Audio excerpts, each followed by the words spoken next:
Excellent. All right. Kia ora, everyone. Welcome. It's Friday afternoon again. Damn, that's come around quickly. As Charlotte was just mentioning, in terms of cameras and mics, we generally have mics off, and if you feel comfortable to, camera on. What that allows us to do is actually feel like we're talking to real people. But it's completely up to you, whatever you've got going on. The style of this, which we're gonna cover shortly, is designed to be one that you can kind of just tune in and listen and jam along to it. So up to you, whatever you feel comfortable to do. But it's so wonderful to see everyone kind of rolling in, some familiar faces, some new faces. Welcome to our community. This is a space for our people. So we believe that Agile is more than just a shift in the way that we work, and we believe it's really about understanding people, and we believe that better ways of working happen when we can align our Agile people and our HR people. So this is really part of the goal of this community. I've been existing in these two different communities for quite a long time, and there's so many similarities. So one of the goals of these sessions is to bring us together so we can jam on some complex people problems and look at it from different perspectives. So welcome in. Hopefully this is aligned to what you are seeking or desiring in your life, is having other people that geek out and talk about this sort of stuff as well. Our community values for this, SLR, safety, learning and respect. So this is a safe place for us to share and learn, ideate, let's look after each other. Learning, we're here to learn and expand our thinking, both as participants and facilitators as well. And respect. If you disagree with anything that's shared, that's cool. In fact, that's really cool, because it means you've got a different perspective on it as well. Just considering how we share our differing points of view, if you are finding yourself in with different ideas and different ways of thinking things through. So safety, learning and respect. So kia ora, tātou, and welcome to our community.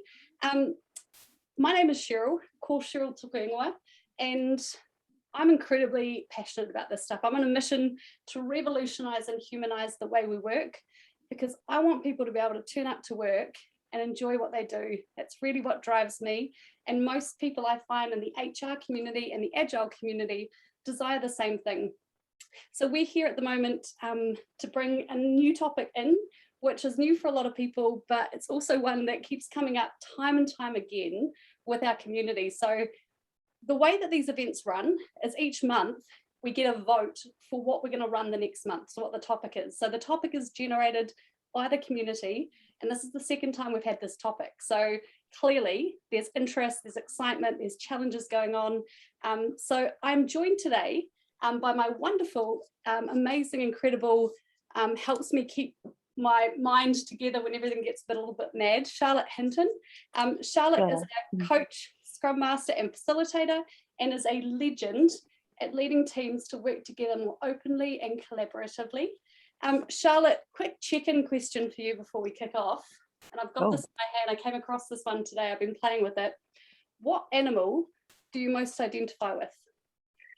Oh gosh, it's a great question. I'm going to say today it's going to have to be a kiraru, and the reason for that is they're just amazing birds to watch, and their colours, and sometimes they're a little bit unruly. Not necessarily saying that I get drunk and land in puddles, but the kiraru today, I think. Beautiful. Oh, kia ora kiraru.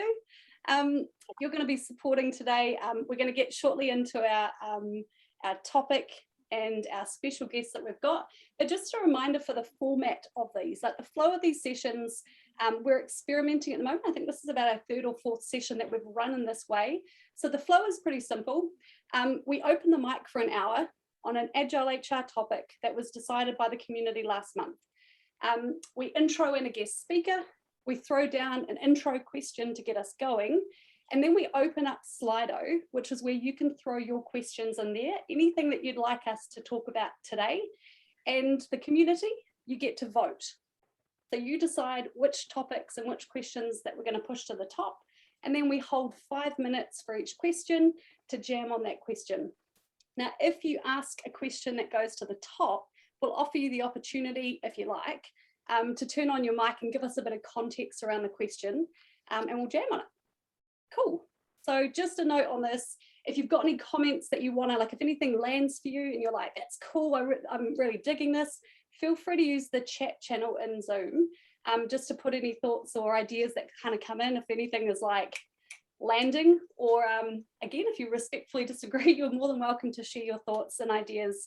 Again, we're coming at it from different perspectives.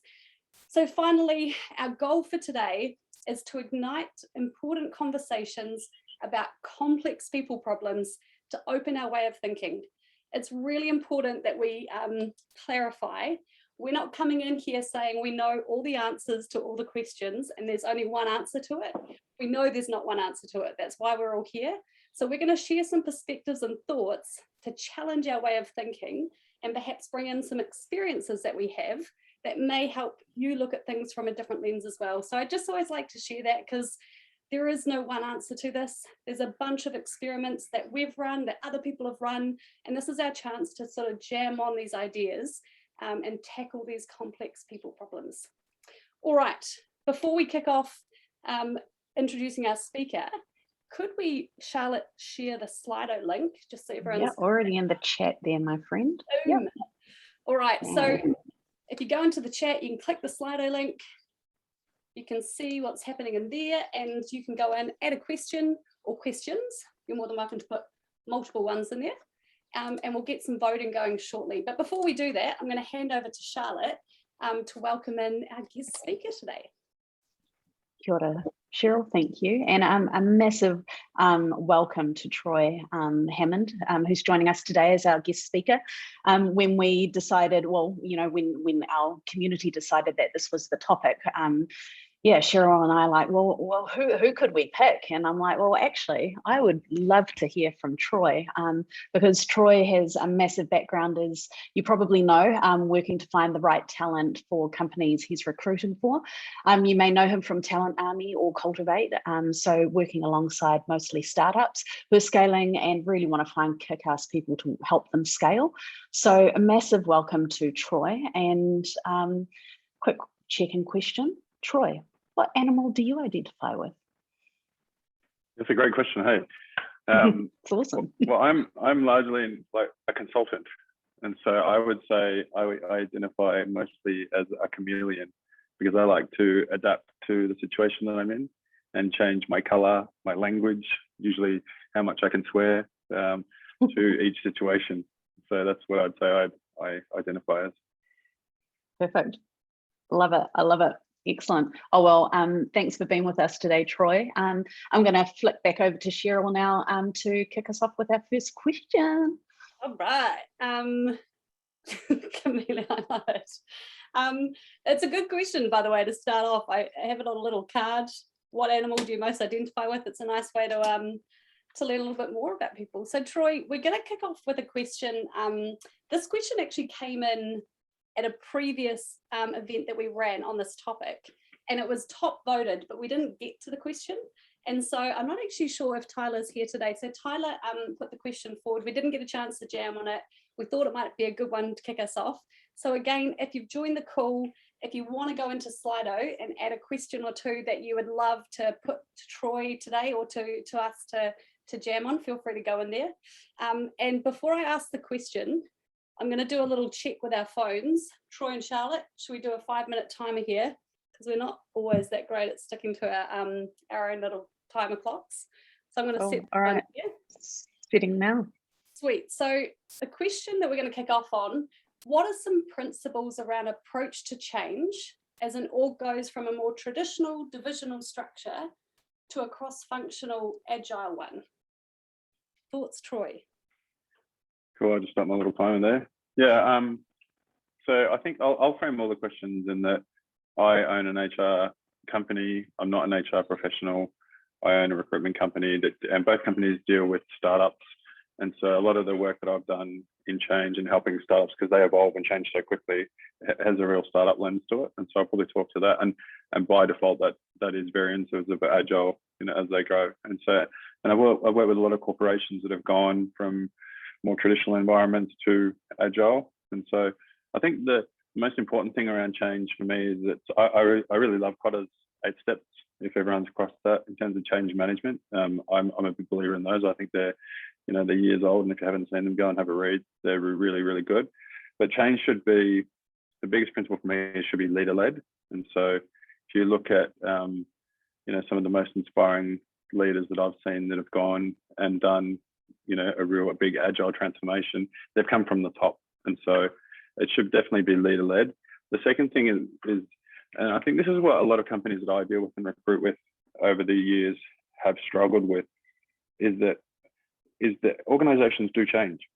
We change all the time, and it shouldn't be a fearful thing. I think you should educate your workforce that things are always going to change, and to embrace the change going forward. And the way I'd frame that is, if we look at startups, so I recruit with, they go from 5 people who are usually sitting around the same table together in someone's house working together, to all of a sudden 20 people, to all of a sudden 50 people, to all of a sudden, holy shit, we're now 300 people. We need to figure out how to do agile properly, because we can't just sit around the same table anymore. We need to implement some best practices. And so you need to be able to educate your team and your staff about what's going to happen and how things are going to change. And so make them feel really comfortable that change is a good thing. And so whenever I'm talking to clients, I'm always, and they're talking about this big thing that's going to come up on this big transformation, or this thing they're going to do, the first thing I'm saying is, like, let's get it out there. Let's talk to people about it. Let's co-create, on what this change is going to look like, and help people so that they feel comfortable and they feel that they can bring some voice to it. Because usually the first thing that, that I see is that people start freaking out and looking for jobs because they're worried about change, and that's the thing that we don't want. And so, organization design principles, from linear to hierarchy to whatever they are, should be, it's about saying, all right, how, this is how the business is right now. This is what we're going to get to. And these are the steps that we're going to put in place to be able to get to that journey.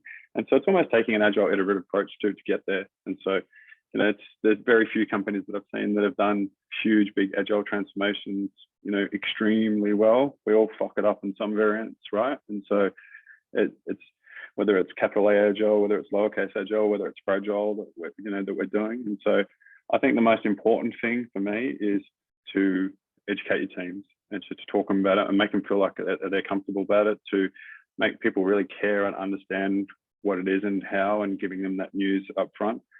And I think it's personalizing into teams. So when you're talking about these messages to your teams, rather than just having a one stand up, that we're at our all hands meeting, we're saying, all right, tomorrow, this is what we're going to be doing going forward. To do that, and then to have the leaders of each of those teams, or the coaches of those teams, have the next iteration of how they're going to take that to the team and personalize that to them in a lower message, or in another message to them, because that's their safer space, in teams we get together in our safer spaces where we feel like our voice is actually encouraged to be open, and we can talk about things in a bit more. Where if you're at an all hands meeting, it's very unusual that people would, throw their hands up in the air and ask questions that they feel might be a stupid question, because they don't want to look stupid in front of the whole audience. I mean, it's great when you see that, because that's a really amazing company that has a safe place for everyone to ask those questions. But usually it's when you get down to the next layer, and then again, down to the next layer again. And so I think it's about getting these leaders on board, understanding what it is, understanding how it's going to affect their teams, and then making sure these leaders feel comfortable in talking about how that change is going to be delivered, and then how that's going to impact them, it's going to impact their team, it's going to impact that individual. And so, but yeah, I think for me, like, I fucking love change. The world is changing so fucking fast, and that's the reason why we have this HR, Agile HR term now, right? That's because companies, traditional HR companies or departments, can't fucking keep up with, what's happening in business now. And so they've had to shit, we need to be agile, right? Everyone else is agile, we need to do it too. And so that's the reason why there is Agile HR. And so change is really cool. We shouldn't be scared of it. And I've got 3 seconds left, so I'll just smile. Yes, change is fucking cool. It is. Well, I guess that's different perspectives as well, right? For some people it feels comfortable, and for other people it's exciting. Beautiful. Well, first of all, we nailed the 5 minutes. So we're off to a good start. I'm going to jump back over to our Q&A. There's a question that's come in How can organisations set up and define roles in a way that's flexible enough to cope with the continual change that we see today? So how can we, with our organisations, set up and define roles in a way that is flexible enough to cope with the continual change that we see today? I don't have a name on this one. This one's anonymous. So how can we come up with roles? So can you repeat that to me one more time, sorry? So how can we set up our organisations and the roles within them in a way that's flexible enough to cope with the continual change that we see today? Yeah, so for me, that feels like a very traditional question with a modern nuance. So roles to me, like, I think if you're looking at it on a role by role basis, that's a very traditional hierarchical approach of what companies are, and I think that's what the future is moving away from. We're now looking at self-organizing teams a lot. We're talking about teams and impact that teams can have, and so I think the role that you play is getting less and less important, and titles now are getting less and less important. And so I think the easiest way to look at this is how the team can do it. And so like gearing up squads and teams and how we can achieve that together as a team and having less individual input involved, because that's where the world's going, right? We don't want to be in the same role now for the next 6 to 12 months. We want to be able to take that little germination of an idea that we've had and run it across here, and we can do that as part of a team if there's trust. And so I don't know if I answered your question or not, but thankfully Sam's given us a little indicator. Sam, any more context you want to throw into that? I guess we, I work in a traditional business, and we set up roles and we give them a job description and we say, this is what you're going to go and do. And then that comes into contact with the real world and they do something completely different. And it feels quite uncomfortable for people, I think, when they've got, something they're supposed to be doing and then something they actually do. And it feels like there's almost like a fundamental setup piece that we could change to go, well, actually, hey, we're going to structure this in this way. And we trust you within your team to do the right things to, get the outcome you're after. Yeah, cool. One thing I did, so at my time at Vend, is anyone from Vend here? No? I took a look at PDs, position descriptions, and I fucking hated them. I was like, man, these things are terrible. And as a recruiter, having to send those things out hurt me a little bit, because they were so archaic and they're written 3 years ago for a role that's really come back now, and I'm trying to get the hiring manager to change and update, or I'd end up having to do it myself. And so I said, why don't we just throw the baby out with the bathwater on PDs? Let's get rid of all the written position description crap and come up with an infographic on how at Vend it was about how do we bring delight to our customers. And so I said, how does this role bring delight to customers? Let's do it in an infographic that's quite cool so that you can actually see how your role affects change to bring delight to customers. And what we did was we got three quarters of the page filled with an infographic on movement and skills and things that you needed to do. But I told them to leave the last quarter free and blank with dotted lines that you could then write in what your current and how your role's evolving. Because for me, if you hire the right people, they've got those T-shaped skills that they're going to evolve on their roles. And so I think it's really important to give them that ability to co-create on their position description. And then it also comes in with REM talks and the likes as well. So we started it with, once you do filled up, your position description is filled up with everything you're doing, plus the extra bit more, then it's time to really have another REM conversation. But yeah, it's a tricky one, man. I'm not sure if I answered your question there, but I think position descriptions are terrible. I think they should be gone. Get rid of them. It should be, how does your role impact whatever the company's mission strategy is or mission is? Yeah, beautiful. How do we bring delight to our customers? And obviously, when we're working with agile thinking, we're always looking at the customer, right? And customer journey mapping. There's plenty of organisations that I've worked with that's been one of the shifts, is actually looking at how do we bring delight, and then how do we build the teams around the different things that we're delighting our customers with, right? So that team knows exactly what thing they're trying to delight the customer with, or what experience that they're trying to understand that as well. So customer journey mapping can be a really cool little tool to rethink, just bouncing on that one as well, Troy and Sam, is using some of the tools that we already have available to us within traditional agile frameworks. I say traditional as in the ones that have been around for quite some time, and using them within an HR lens to go, how do we use customer journey mapping to help us figure out how we want to delight our customers and then build our teams around them. Yeah, choice. I love that. Did you say it was Bend? At Bend, you kicked that question off?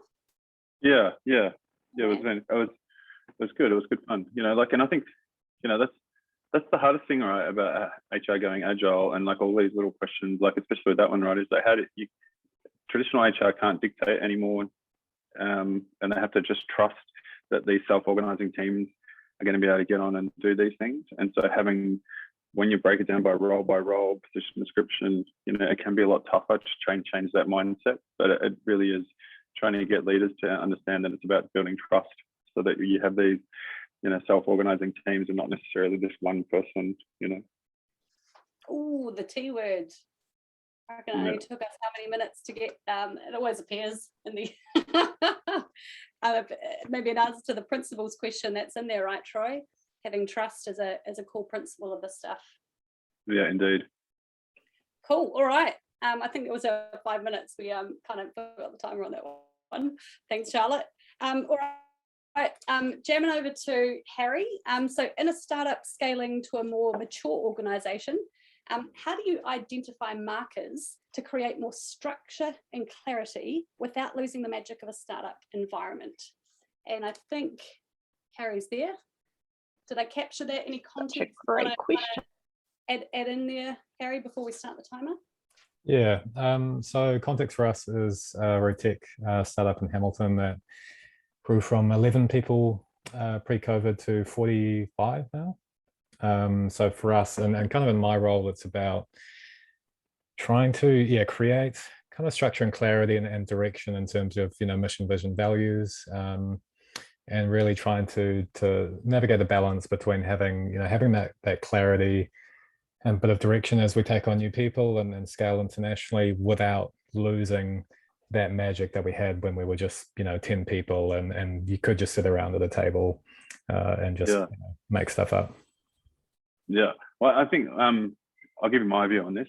And the unfortunate, like I've probably answered this question 1,000 times in my career. I probably answered this question 100 times this year with startup founders that are like, holy shit, I've got the best team at the moment. Like I'm so scared that as we grow that we're gonna lose these people and the likes. And I'm like, the ultimate truth is you're probably going to lose some of them. And so you're going to have to get your head around that you have startup junkies in the world who just love being in a bloody shitty garage, around a table, and everything's just like fast flowing, no process, just coming up with ideas. They really love and they're suited to that environment. But when it gets to a 50 to 60 person company, they're not happy anymore, And so I think the realization that you have to come up with is that some people aren't going to go that distance. Some people are. And the only way that you can have confidence is about, like what I talked about before, talking about, all right, hey, we're going to raise some money where we're about to grow an extra 60 people. This is what's going to happen, and this is how the business is going to change a little bit. And so you have to be really honest about that change that's going to take place, because where I, as a recruiter, unfortunately make most of my money is when companies don't do that, and then they everything changes overnight, and then everyone starts calling me saying, Troy, get me the fuck out of here, telling them we got jobs. And so that's the reality to me. And you can put things in place, right? So over the course of, like, I think 0 to 100, you can create artificial environments for those startup people. Like what we would do is create a lab environment where, we'd say, all right, let's throw those 10 people over here in a room, like let's take the fancy desks out and just put a big wooden table in and bean bags and make it startup-y, and, and tell them, all right, here's a couple of big picture problems that we want you guys to solve over here, this team. And that works well. I think when you get to about up to 100 people, after you get to 100 people, lots more process comes in, lots more things come in, and they just start to get a little bit fatigued on what that business is. And so I think, like, usually what I'll say to the people and culture person when I come in as a recruiter, or if I'm having that conversation, I'll say, okay, you're cool, you're 30 people now, have you identified who your flight risks are? because some of these people are ultimately going to leave, and we're going to have to start thinking about replacing these people now, if not soon, very soon. And being really honest, and having those conversations with those people. Like, it's usually, your 10 times engineers, who sadly are your best employees or your best engineers, right? That are the ones that are probably going to leave. And so it's about saying to them, okay, well, what do you want out of your career? Where do you want to see yourself grow to? Because most of them don't want to be managers. Most of them don't, and so they might say, well, I just want to continue, solving really complex technical problems. And so just trying to create that environment for them and just being honest and open with them about it the whole time. I think a lot of startups make the mistake of trying to promote them into management and trying to push them towards management, where a lot of them don't want to do that. And so that's where I've seen like Agile work really well. Like, as you scale, you can have these chapter leads and you can have these squads and guilds where people can have that technical leadership component, but they don't feel like they have to be a manager.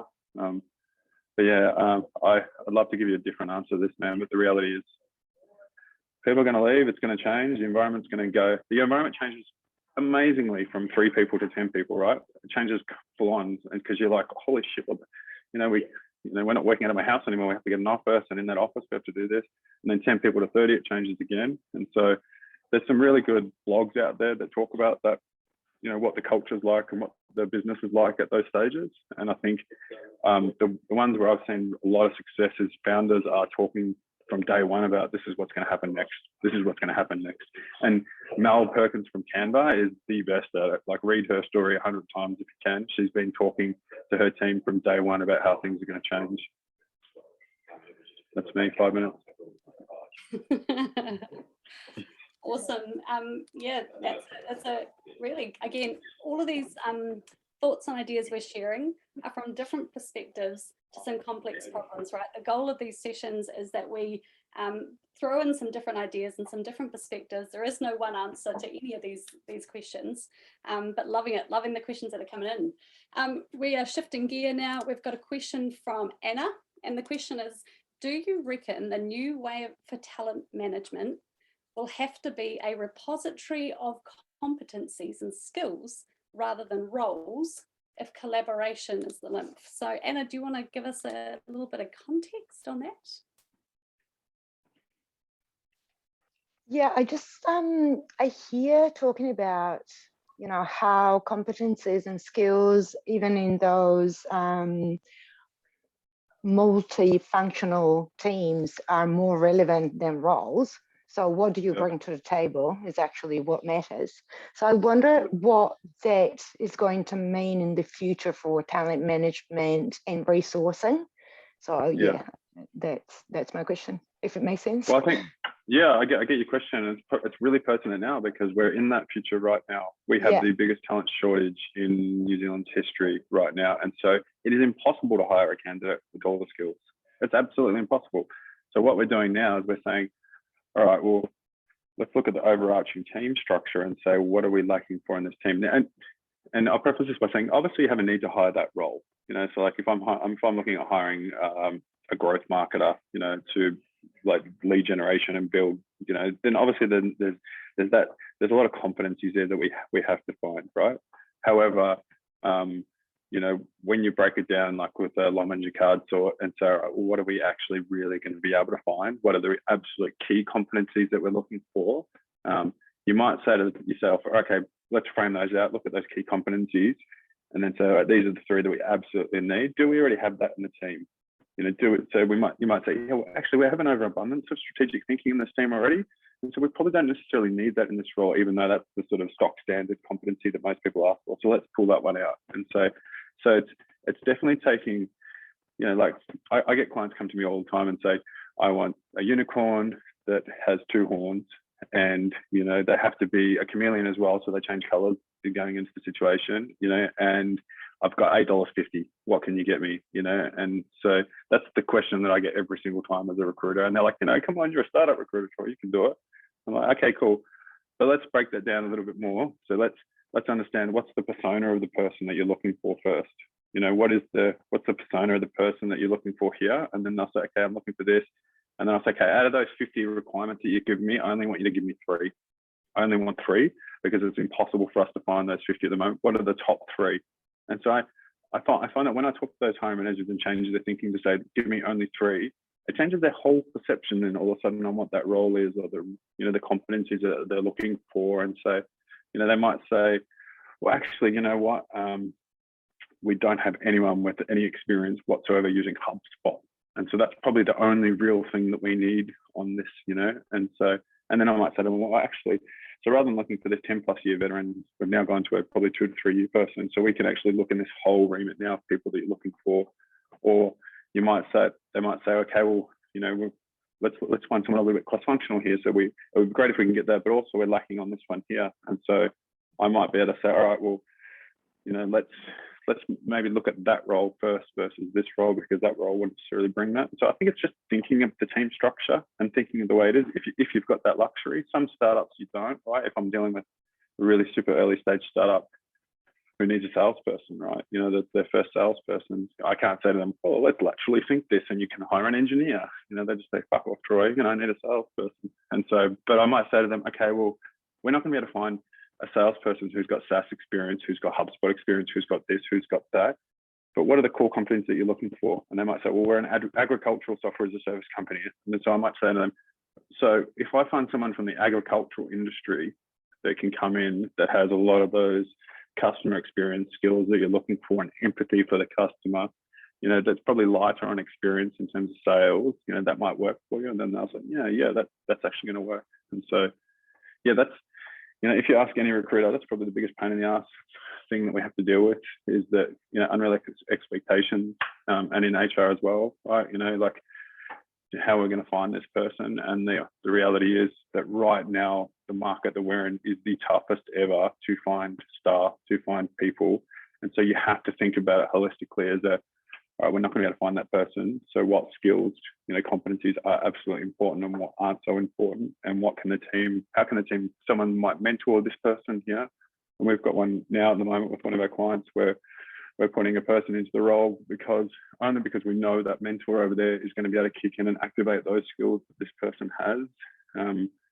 If not, we wouldn't be able to put that person in, but it was only because we spoke to the founder early and said, you know, who are your mentors? Who are the ones that have got those shining skills, that I was able to identify that. And so that's my 5 minutes. Beautiful. All right, so I'm hearing there around this challenge. I'm seeing it a lot at the moment around this shortage of incredible people and how it's shifting and pushing us to come up with more creative and imaginative ways, right? And I love that you're sharing in there around customer personas and employee personas. Again, these are some of the tools that we use when working with agile teams, is mapping, you know, personas for our customers. What are our personas for our employees? What type of people do we want? What do they need? What are their goals? What are their career goals? So wicked, man, cool. Just bringing that, you know, that challenge is forcing us to come up with creative ways to approach this, right? And it could have a positive flow-on effect. All right, we've got another question from Richard. Richard, I'm glad you're in here, and I'm loving this question. HR people always say you need PDs for ER purposes, clarity, job evaluation, pay purposes, career growth, etc. How do we unlearn all that stuff? Richard, if you're still in here, there you are. Kia ora. But a little bit of context you want to throw down to Troy with that? Yeah, just picking up on your point earlier, Troy, that you know, you'd get rid of PDs given the opportunity, and it's sort of sparked a bit of side discussion in the chat while you were talking, and I just thought I'd throw it out there because, I mean, I'm actually working on a project at the moment where we're reviewing PDs, and you know, hundreds and hundreds of them in a big organisation. If we take them away, the place is going to collapse. I mean, it's the beginning of the end. So I think where you've got traditional organisations or traditional thinkers, how do you start to unravel all that stuff and just say, look, we don't need this. There are other ways to do these things. Where do you start?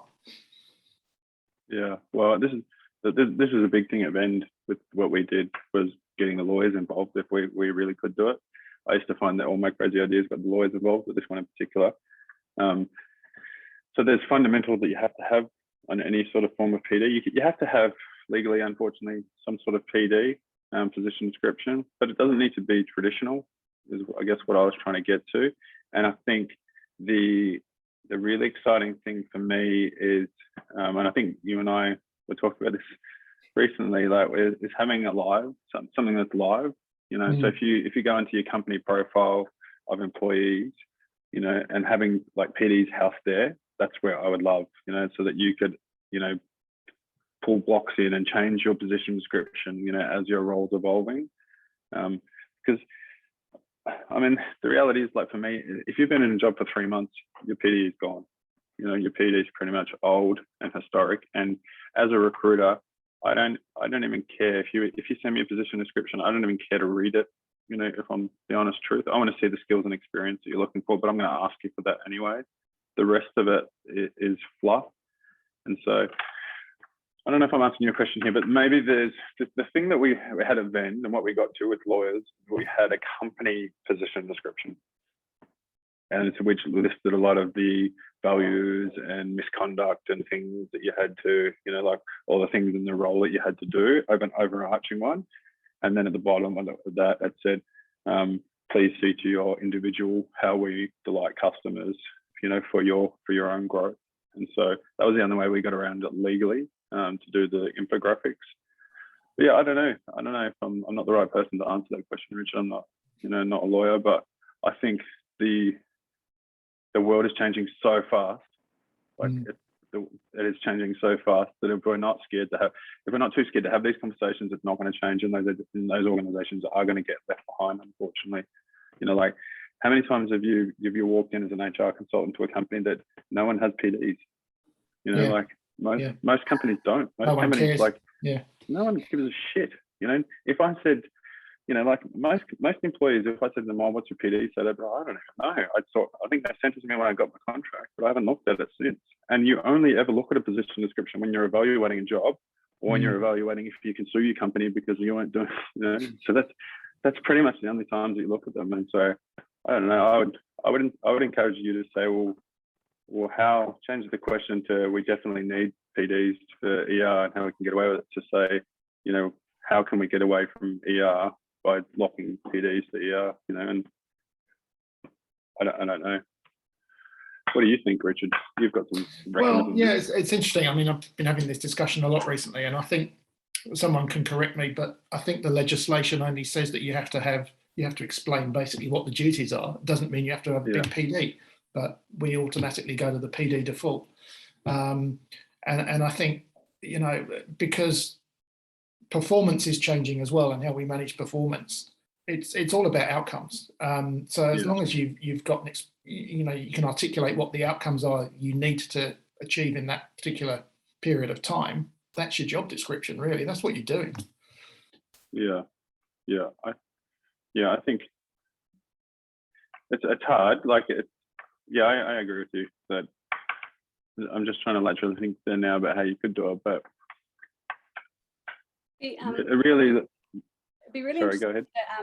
To, you know, all those lawyers that you've had to engage with every time you get a crazy idea, Troy, to actually sort of look at, like, the minimum. What is our just to bring the terminology of MVP, like, what is the minimum thing that we need to have in place in terms of a common understanding, and what covers us from a legal point of view? What is the minimum thing that we need? And if we pull the rest of it out, then what do we want to kind of put in, you know, like, what are the parts that are of value? What are the parts that, you know, like, to really pull that out? Because I think that would be a super interesting sort of experiment, is taking out all the stuff that doesn't matter and looking at what's there. There might be a point at which we need to challenge the law on it in terms of does even that really need to be there. But yeah, it would be interesting to sort of look at that and strip it right back and see how that goes. I think I was like, say, all you really need. You go, Richard. Sorry, I was just going to say it's often the trends in what employers are doing that often drive the legislation changes, not the other way around. So, you know, if we all start getting rid of PDs, the legislation will catch up in 5 years' time. Yeah, I like it. Going on PD hiatus. Started here. That's what Richard started it. All right, team, we're at time on that question.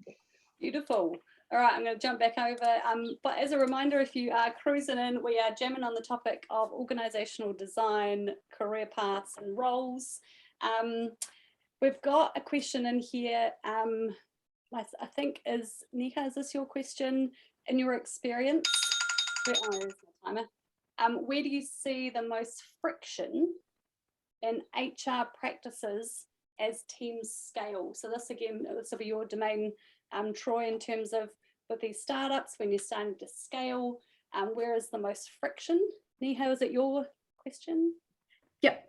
Yeah. Any context you want to throw in there for Troy? Yeah, I was like, I mean, because you're talking to founders and scaling startups day in, day out, and you know, things change really, really quickly.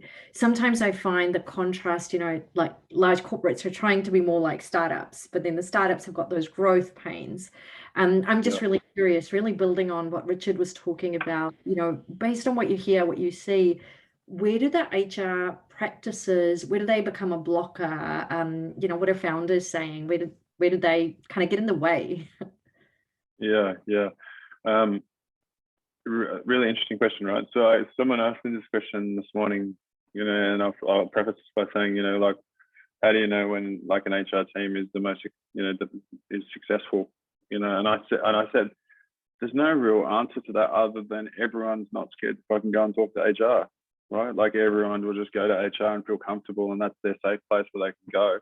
And so I think that in the early days of a startup, it is a really safe place. You know, it's HR, the person that they usually hire, the first person, isn't an HR person, right? And so this is where like traditional HR and I have a problem. You know, like I think a lot of HR's fucked.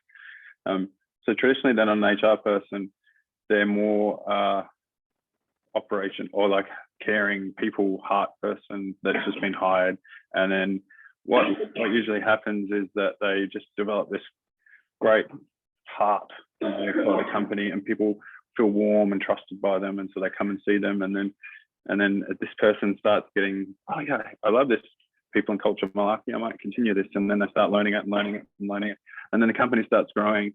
They've tried to keep that, but it's getting harder and bigger to have that same relationship. And so if you don't continue to hire the same type of person, you know, like having those values as a heart with different skill sets in people and culture, it becomes harder because it gets like you get further and further away, and then HR all of a sudden becomes more and more dark and shadowy because they're not talking about what they're doing, they're not close to everyone again, and then all of a sudden VC money comes in, and then the HR person completely turns into a company person, right? And then they're like not even there for their employees anymore, unfortunately. And so that's when it becomes a dark, horrible place. And so I think that's the usual sort of landscape for me. I see it the most, and what makes me sad about the most is when I see these amazing people and culture people at the start of their journey become more and more senior and chase the notoriety of being this chief people officer in, you know, the startup world, and then become more and more into themselves and more busying themselves on projects that they just lose sight of their people in the business, and so they lose that level of trust. And so I think, like, how do you change that, and what do you do? I think this is where Agile's cool, right? Like, because little simple things like having a Trello board or having a Kanban board, you know, like in your area, you know, of HR, and being open to what you can put up there. Obviously, we can't put everything up in HR, you know, on the Kanban board, but just showing all the projects and all the complexities and all the things that you're working on, right? And so that as people are walking past, they can sort of see that and then co-create with you or help you, and trying to, as you grow, can keep that connection. But yeah, it's definitely a challenging one. I honestly believe, you know, and this may be a little bit obtuse, is that we hire the wrong HR people a lot of the time, people and culture people, you know, and then the good ones, because there's so few that we hire that are good, the good ones get stars in their eyes, you know, and are chasing thought leadership, you know, and chasing the next thing, and so they become less engaged with the business, or they're doing this. And so I don't know, man. It's like a tough one. Really, for me, the best HR teams that I've seen are absolutely a place of trust. And no matter how they've grown, how big the company's grown, people can walk over to that pod of desks anytime and just ask a question and feel safe and secure. Or even more so, that HR person, that people and culture person is still interfacing with the business. They're still walking around. They're still spending time sitting in pods and chatting and making sure, because your job in people and culture is so relationship focused. You're a relationship manager. You're a people person. And so the minute you stop getting around and working on your relationships within the business, the more you start losing the trust. And so I think I get so many people come up to me and ask me people and culture HR questions when I'm the recruiter for a startup. That's because they trust me. That's because I have this relationship with them and this connection with them, because we've gone on a bit of a journey for me to woo them, or I've had to tell them the story about the customer, and they feel connected to me, and so they come to me and ask me questions, but they won't necessarily ask the HR person. Or even weirder, sometimes when I place someone from a talent army perspective into one of my clients, and then month 3 they're calling me with HR questions because they feel more connected to that relationship that I had with them 3 months ago for 4 weeks than they do with the person they've been working with for 3 months. And that's trust and relationship management. Did I even ask you a question there, or just one? No, you really did. And it's really interesting, because what stood out for me, when you start out, like, you're so people-centric, and then you kind of go into this darker, more traditional kind of corporate, which is the anti of everything that I think most startups or scale-ups are trying to be. And interesting, you kind of see sometimes the same, even in a business sense, larger organizations trying to be more agile, learning from startups. So it's like, I almost picked up on 2 parallels. So thank you. But the big problem we have, right, and especially when we go Agile HR, right, is that most people are just going to fucking bullshit and say, yeah, we're doing Agile HR because it's cool and we're fucking going to do that, right? And then to go like, yeah, whack a Kanban board up there, just put some shit on there. I don't know, who cares? Just make it so we look cool, because like, if you're going to fucking do it properly, right? Agile is all about people and connection, and like, it's customer focused. So we've stolen something that's really good for software, and we're trying to bring it into the rest of the world. And we found, shit, this actually works really well across so many segments, right? But it's an emotional, deeper connection of the way we're working together, and so do it properly, and that means that your people, your customers, your employees are your customer. And so you've got to have that close relationship with them, but you've got to be able to iterate. And if the further you get away, the more and more you're not doing that. Beautiful.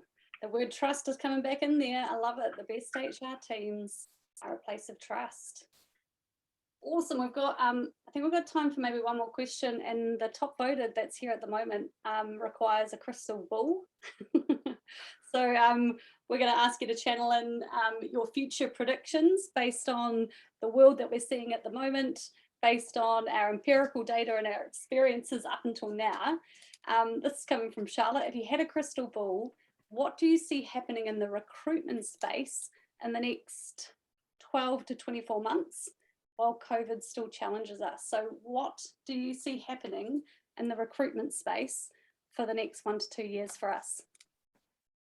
Yeah, recruitment, for me, if you do it really, really well, it's such a powerful thing, right? Like, it's the start of any relationship for a customer, for a candidate, for their journey into a company. And so I've been preaching that for years. Like, recruiters, man, we're fucking awesome. Most of us, some of them are terrible. Most of us are fucking awesome when we do this really cool service that we help with. Unfortunately, the small number of idiot recruiters out there have big footprints, and so they've left big shit puddles everywhere for us to have to clean up. But what you're seeing now is you're seeing the importance of recruitment pretty quickly, because we really need it all at the moment, right? And so the importance of talent attraction and talent, everything that comes with talent attraction. And so there's branding, candidate branding, employer branding, there's marketing inside, there's so many elements to it. So I see it is probably one of the most important functions of a business right now is recruitment. I probably have 50 calls a day of clients calling me at the moment saying, hey, we want Talent Army to recruit for us. And I'm saying no to 48 of them a day. And so it's probably the busiest time we're going to see, but it's also the time where we can fuck it up the most, because it's really hard to recruit. And so this is where you're going to see the, you know, charlatans and the snake oilers, you know, lie to candidates and, you know, and really just try and get them into the door of these companies. And so I think what you're going to see, unfortunately, is a lot of like 2 to 5 years ago, it went from big agency recruitment being, you know, really good and powerful to internal teams really building their capability, working really closely with people and culture teams. So you're going to see it switch back to agencies. Everyone's going to go out and be a consultant again. Then you're going to see lots of idiots, you know, do some stupid stuff for it. But if I sort of go across, you know, I'll probably talk a little bit more, and I forgot to put my timer on, so you'll let me know when I've finished rambling. I think that the biggest thing that we're seeing right now in recruitment is that the borders are open now. Like, I can recruit someone for any job here, anywhere, you know, and it's a bit of a wild west now. And so it's going to be pretty weird for recruitment for the next 12 to 18 months. I've got clients from all around the world recruiting out of New Zealand right now, trying to get me to recruit from New Zealand. I've been trying to rep my NZ Inc. startups for many years, and I want to continue to do that sort of going forward. I want to try and build out these companies, and so it's been hard. But am I even answering your question, Charlotte? I don't think I am. What do I see recruitment's going to change? What's going to? No, I think you're hitting on it, definitely. You know. Yeah, I think the thing is, right, that I think to be a really good recruiter, or to a talent attraction person, right, whether you're internal or external, you're half scientific, you're half creative, right? So you've got your creative mind over here, which is thinking about, well, how do I find these people?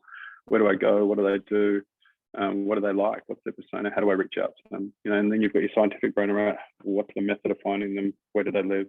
You know, can I write algorithms? Can I use technology to find them and then track them? And then when I get there, you know, what are we going to do? So the finding them part, right, at the moment is the most challenging, you know, and so there's not enough of them. You can't just spray and pray and find 100 candidates, shortlist 3, one's going to get the job. I might only get 3 applications for a job now that I'm running for 2 weeks.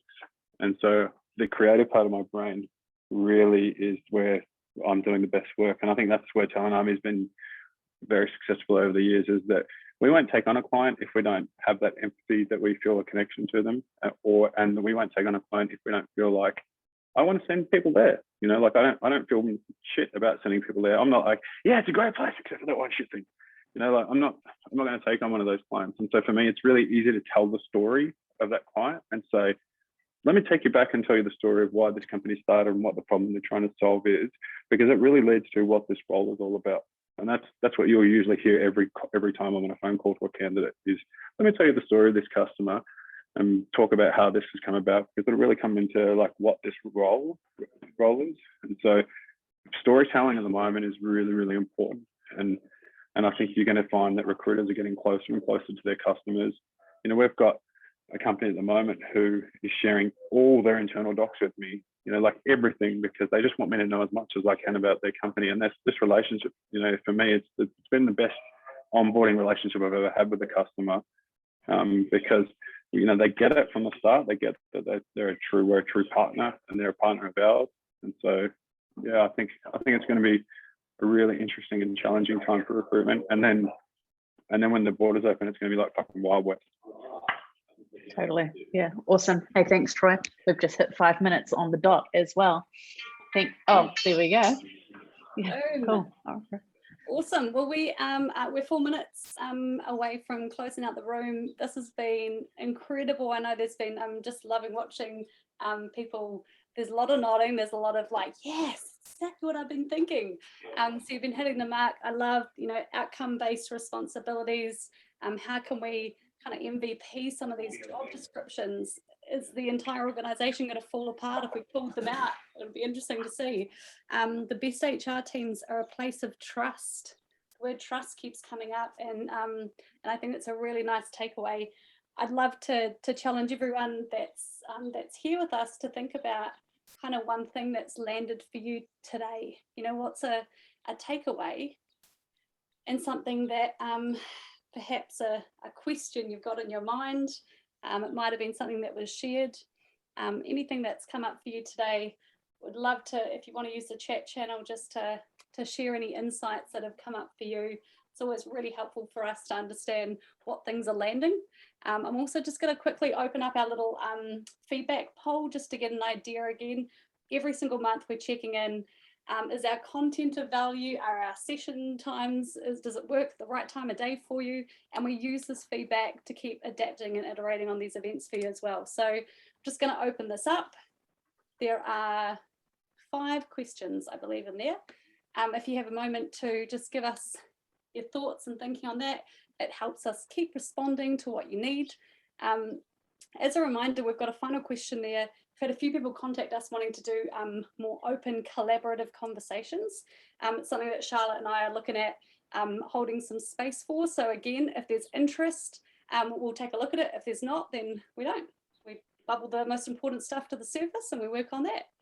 So I'll keep that poll open just for a moment. We'll also have another event next month again. I'm going to go into LinkedIn and set one up, but it'll be roughly the 3rd Friday of the month. I think that's where I set it up. Yep. I think that's my regularity. So the 3rd Friday of the month, we open it up 1 to 2. We might possibly look at doing different times of the day, because I've got a couple of people internationally who are keen to come in and share some thoughts. And 1 to 2 in the day doesn't work that well certainly for Europe and the UK. So we might look to shuffle that timing around as well. Cool, we'll close out that poll in a couple of seconds. Give everyone a chance to get some answers in there, and then we'll share the results. Because what good is feedback if you don't actually see what the results are and you don't share it with the people who give the feedback? That's a whole nother topic in itself. Awesome. Share results. So cool. Time of day is working. Duration is good. One person like it to be a little bit longer. That's a good sign. Must be some good content going on in there. Format's good. Format's okay. Format could be improved. Awesome. If you've got any ideas for how you think we could improve it, feel free to message Charlotte or I directly on LinkedIn. We take it all on board. And let's have a look at our topic. Oof, 20% is, data in HR. Cool. All right. I threw that in as a topic idea because I geek out on it. And I'm interested. Yeah, sweet. All right. Well, we'll find ourselves a speaker for next month. Topic will be data in HR. And yeah, a bit more interest for some group work. Awesome. Beautiful. Kia ora, everyone. Thank you for being here. Thank you, Troy. You're a legend. I love it. I love how many times the word fuck in there. It was. I did ask. Oh, totally. Man. And we said yes. Bring your true, authentic being in here, and you have. And thank you for sharing your wisdom. Before you leave, guys, feel free to. You can flick your mic on and say kia ora, thank you, and have a wonderful, wonderful weekend. Thank you so much, everyone. Thanks guys. That's Good awesome. to see you. Yeah. Cool. See you, Harry. See you next time. Cheers. What up? Kia ora. Awesome.